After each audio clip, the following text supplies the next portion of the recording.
Mishloach manot ish lereu. Il y a une discussion.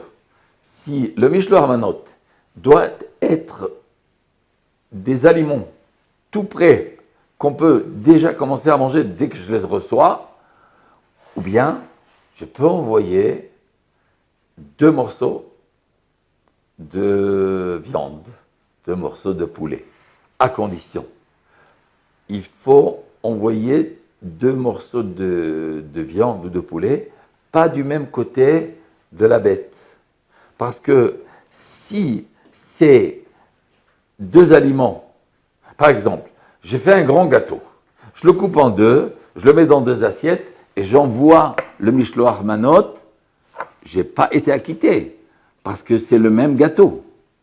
Mais si c'est 2 gâteaux différents, je peux être acquitté. Si j'envoie 2 gâteaux différents, je vais être acquitté. Il faut 2 aliments qui sont différents.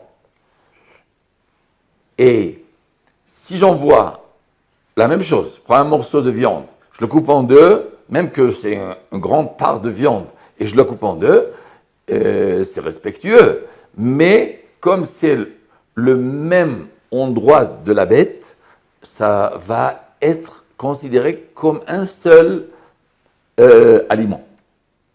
Et il faut que j'envoie un autre. Et c'est mieux de les envoyer ensemble. Même qu'on est acquitté si j'envoyais un aliment le matin de Purim, et après 2-3 heures, je lui envoie le deuxième, à la même personne, bien sûr.